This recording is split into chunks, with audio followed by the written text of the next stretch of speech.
അപ്പോൾ ഗൈസ് എല്ലാവർക്കും എൻ്റെ പുതിയൊരു വീഡിയോയിലേക്ക് സ്വാഗതം.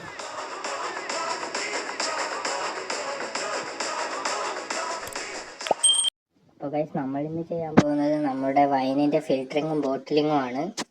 അതിന് നമുക്ക് ആദ്യമായിട്ടൊരു കോട്ടൻ്റെ തുണി വേണം, നന്നായി ഉണക്കിയതായിരിക്കണം. പിന്നെ 2 ബോട്ടിൽ, പിന്നെ ഒരു ബൗൾ, ഒരു അരിപ്പ എടുത്തിട്ടുണ്ട്. എല്ലാം നല്ല ഉണക്കിയതാണ് ഗൈസ്. ഇതാ ഗൈസ്, ഇതാണ് നമ്മൾ 21 ദിവസമായിട്ട് കെട്ടിവെച്ച വൈന്. ഇത് ഇപ്പോഴാണ് തുറക്കുന്നത് ഗൈസ്. ഇനി നമുക്കൊരു അരിപ്പ എടുത്ത് ഇത് അരിച്ചെടുക്കാം ഗൈസ്. പിന്നെ അതായത് ഒരു സ്പൂണ് വേണം, അത് നല്ല കഴുകി ഉണക്കി വൃത്തിയാക്കിയത് മാത്രമായിരിക്കണം. ഒരു തുള്ളി ഈർപ്പം, ഒരു തുള്ളി വെള്ളത്തിന്റെ കണ്ടന്റ് ഉണ്ടായാൽ നമ്മുടെ വൈൻ ചീത്തയായി പോകും ഗൈസ്. കണ്ടില്ലേ, മെല്ലനെ ഈ മുകളിലുള്ള മുന്തിരിയുടെ തോലുകൾ മാത്രം നമ്മൾ ഇതിലേക്ക് വെച്ചിട്ട് അതിങ്ങനെ വൈനിങ്ങനെ താഴെ കുറ്റി തുള്ളി തുള്ളിയായി വരുന്നത് കാണാം ഗൈസ്. കണ്ടില്ലേ, ഇത് തുള്ളി തുള്ളിയായിട്ട് നമ്മുടെ വൈനിങ്ങനെ വരുന്നുണ്ട്. കണ്ടില്ലേ, കളറൊക്കെ നല്ല സെറ്റായിട്ട് വന്നിട്ടുണ്ട് ഗൈസ്.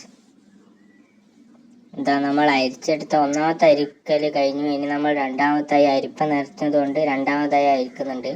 നമ്മൾ മുന്തിരിൻ്റെ തോൽ അരിച്ചെടുത്തത് കൊണ്ട് ഇനി നമ്മൾ വൈന് മൊത്തമായിട്ട് അരിച്ചെടുക്കുകയാണ് ഗൈസ്. ഇതിൻ്റെ ഇടയിലുള്ള ഗോതമ്പ് അതൊക്കെ പുറത്തേക്ക് അരിച്ചെടുക്കുകയാണ് ഗൈസ്. ഇത് ഞാൻ 2x ഇട്ടിട്ടുണ്ട്. അല്ലാതെ കുറേ സമയമെടുത്ത് ചെയ്യുന്ന പ്രോസസ്സാണ് ഇത്. ഇത് കുറേ സമയം എടുക്കുന്നുണ്ട് ഗൈസ് ഇത് അരിഞ്ഞ് തീരാൻ. പിന്നെ ഞാൻ കൂടെ പറയുന്നു ഗൈസ്, ഒരു തുള്ളി വെള്ളത്തിൻ്റെ അംശം പോലും നമ്മുടെ വൈനിലേക്ക് എത്തിക്കഴിഞ്ഞാൽ പിന്നെ നമ്മുടെ വൈന് ചീത്തയായി പോകും ഗൈസ്. കണ്ടില്ലേ, ഒരു തുള്ളി പോലെയാണ് ഗൈസ് നമ്മുടെ വൈന് വരുന്നത്. ഇനി നമ്മൾ ഇത് രണ്ടാമതായി അരിക്കുകയാണ് ഗൈസ്. ആദ്യത്തെ അരിക്കൽ കഴിഞ്ഞ് ഇത് രണ്ടാമതായി ഒന്നുകൂടി നമ്മൾ അരിപ്പയിലേക്ക് അരിച്ചെടുക്കുകയാണ്. ഇതാണ് സ്റ്റെപ്പ് 2. ജസ്റ്റ് ഒന്ന് ഇളക്കി കൊടുക്കണ്ടേ, അല്ലാതെ അതിൽ നിന്ന് ഒട്ടും വീഴുന്നില്ല. ഇപ്പോഴാണ് കുറച്ച് വീഴുന്നത്. ഇളക്കി കൊടുക്കുമ്പോൾ മാത്രം അതിന് ആ സ്പൂണിൽ വരെ നമ്മൾ ഒരു തുള്ളി വെള്ളത്തിൻ്റെ കണ്ടന്റ് ഉണ്ടാവാൻ പാടില്ല ഗൈസ്. എന്നാലേ നമ്മുടെ വൈന് നല്ല കേടുകൂടാതെ ഇരിക്കുകയുള്ളൂ. അപ്പോൾ ബാക്കി നമുക്കിത് അരിച്ചെടുത്തിട്ട് കാണാം ഗൈസ്.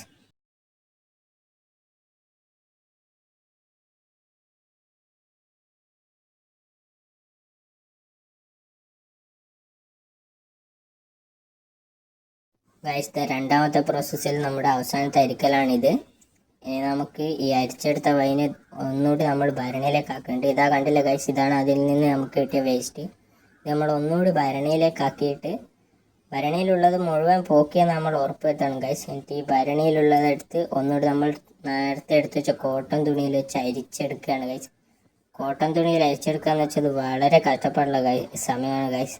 തുള്ളിയായിട്ട് മാത്രമേ വിട്ടുകയുള്ളൂ. ഇത് നമ്മൾ ഇനി ഒരു ഫണൽ ഉപയോഗിച്ച് നമ്മുടെ എടുത്ത് വെച്ച ബോട്ടിലേക്ക് നിറക്കുന്നുണ്ട്. ബോട്ടിൽ നിറക്കുമ്പോൾ ക്ഷമയോടെ ചെയ്തില്ലേ എൻ്റെ പോലെ ഇങ്ങനെ വൈന് പുറമേക്ക് പോകും ഗൈസ്. എൻ്റെ ഏകദേശം 1/2 ഗ്ലാസ് വൈന് പുറമേക്ക് പോയിട്ടുണ്ട് ഗൈസ്. അതുകൊണ്ട് നിങ്ങൾ നല്ല ക്ഷമയോടെ കൂടി വേണം ചെയ്യാൻ. ഇതാ കണ്ടില്ല ഗൈസ്, നമ്മുടെ വൈന് നല്ല സെറ്റായി നല്ല കളറോടെ ഒക്കെ വന്നിട്ടുണ്ട്. ഇത് കാണുമ്പോൾ നല്ലൊരു സന്തോഷമാണ്.